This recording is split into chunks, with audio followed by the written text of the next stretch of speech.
नित्यानंद प्रभु के संगे ने धीरे धीरे धीरे प्रभु जाए चलिया। अरे धीरे धीरे प्रभु जाए चलिया। ओए हमारे निथाई भाई के संगे दिया।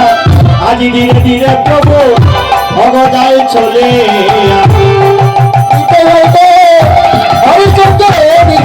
धीरे धीरे प्रभु जाए चलिया। आज उपनीत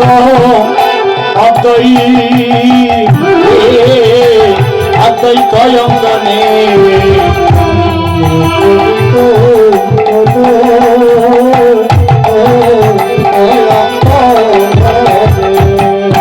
अब एक दिन আমার প্রভু আসি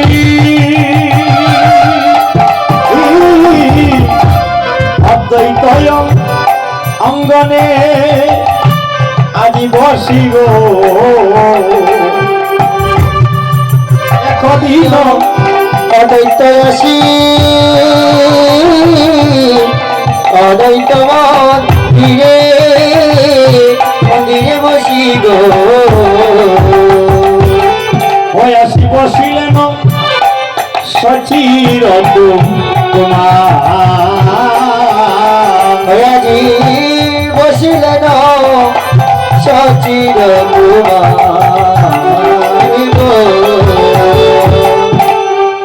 নিতাই ভাইকে সঙ্গে নিয়ে যাত্রা করলেন। যেতে যেতে মনোবাসনা পূর্ণ হলো। অদ্বৈত অঙ্গনে গিয়ে উপনীত হলেন আমার গৌর হরি। অদ্বৈত অঙ্গনে উপনীত হয়ে অদ্বৈত অঙ্গনে বসলেন সচির কুমার। একা আসলে না, কে সঙ্গে? অগ নিত্যানন্দ করি সঙ্গে আমার অদ্বৈত বসিলাম অগরঙ্গে গো।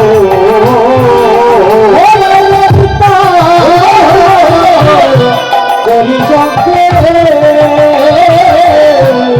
অদ্বৈত বসিলাম গো।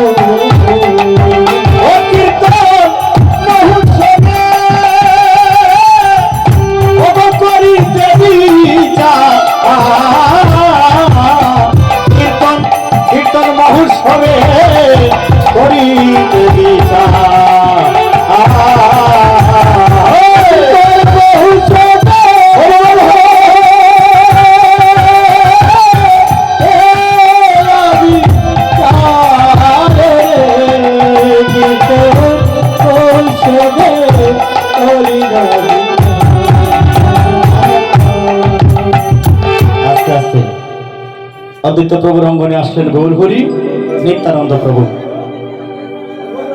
কয়জন প্রভু হলো হরি বল? তিনজন না? তিনজন। দুইজন প্রভু, একজন মহাপ্রভু। গৌর হরি হলেন মহাপ্রভু আর দুইজন হলেন প্রভু। যিনি মহান, যিনি এই বিশ্ব ব্রহ্মাণ্ডের মালিক, তিনি তো মহাপ্রভু। হরি বল। আমরা সবাই যার আরাধনা করি তিনি মহাপ্রভু, মহান সৃষ্টিকর্তা, পালনকর্তা, বিশ্ব ব্রহ্মাণ্ডের মালিক। আজ তিনজন একত্রিত বসলেন, তিনজন প্রভু। যখন তিনজন প্রভু একত্রিত এক আসনে বসলেন হরিবল, এখানে কি আর নিরানন্দ থাকতে পারে? দাঁড়িয়ে দাঁড়িয়ে বলছে একজন, হরে তিনি প্রভু হলেন কোথায়? তিনি প্রভু হলেন কোথায়? ওরে তিনি প্রভু আজি হলেন কোথায়? আরে তিনি প্রভু আজি হলেন কোথায়? অগয় অদ্বৈত আমার গৌর নিতাই। অগয় তিনি প্রভু হলেন কোথায়? ওরে অদ্বৈত গৌর নিতাই। তিনি প্রভু হলেন অভয় অদ্বৈত গৌর নিতাই।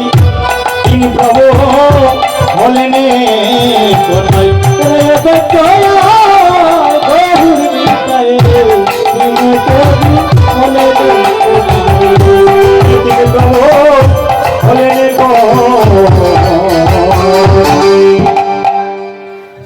তিন প্রভু একতাই, অদ্বৈত আর গৌর নিতাই, তিনজন প্রভু একত্রিত এক আসনে বসে আছেন। যখন মহাযজ্ঞের আলাপ আলোচনা করতেছেন, ভিতর ঘর থেকে অদ্বৈত গৃহিণী সীতা ঠাকুরানী শুনতে শুনতে মাথায় ঘুমটা দিয়ে ছুটে এলেন প্রভুর কাছে। এসে প্রভুকে ভক্তি করলেন। ভক্তি করে প্রভুকে বলছেন,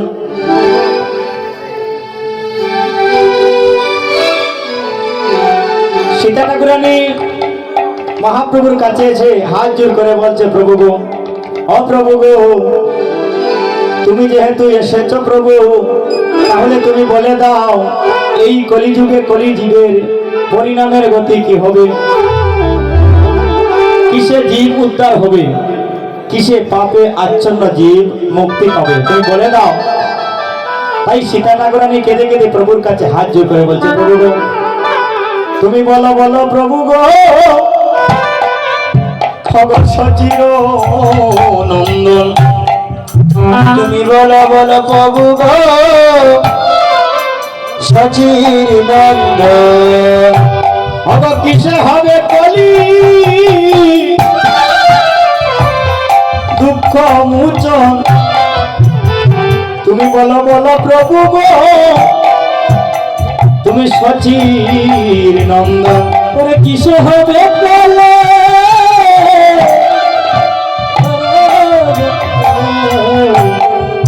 বলো বলো প্রভু গো, সচির অমলিতা শুনিয়া আনন্দে আসি,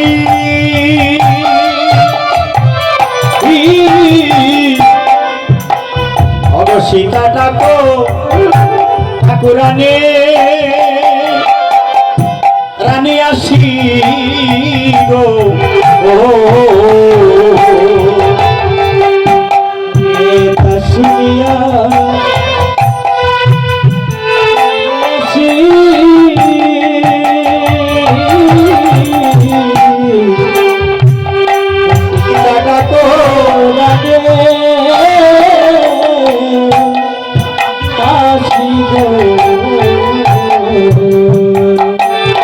প্রভু গো,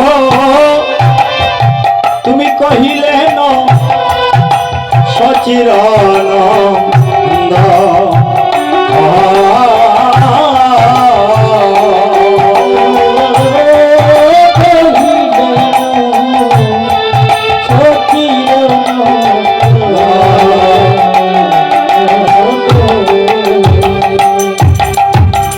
সীতা ঠাকুরানী যখন হাত জোর করে বলছে, প্রভু গো, তুমি কিসে জীব উদ্ধার হবে, জীব কেমন করে মুক্তি পাবে বলে দাও।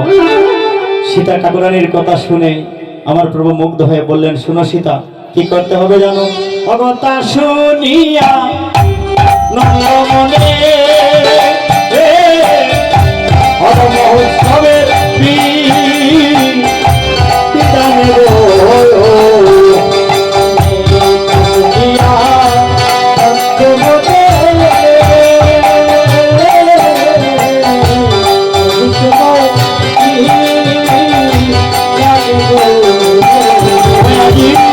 কহিলে ন সচির কুমার, কহিলে ন সচির কুমার, তুমি শুনো ঠাকো রানী সীতা, বৈষ্ণব হইয়া নিয়া তুমি শুনো ঠাকো রানী সীতা, আমন্ত্রণ করিয়া আমন্ত্রণ করিয়া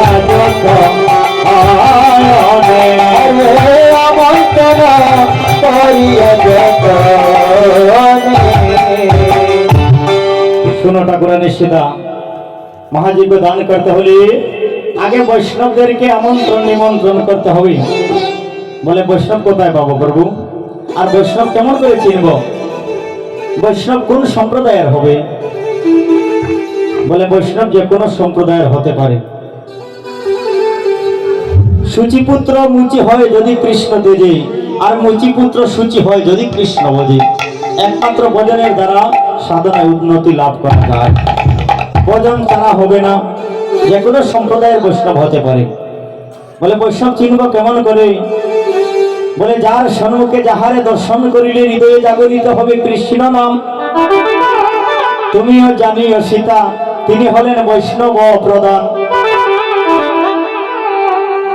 বাবা, আমাদের এই জগতে জাতের ভেদাভেদ আছে, কুলের ভেদাভেদ আছে, কিন্তু মহাপ্রভু জাতের ভেদাভেদ করলেন না, কুলের ভেদাভেদ করলেন না। বললেন আমার এই হরিনাম সংকীর্তনে সকল সম্প্রদায় একত্রিত হয়ে এক আসনে বসে মধুর কৃষ্ণ কথা আস্বাদন করতে পারবে। হরি বল, হরি বল। হরি হরি বল।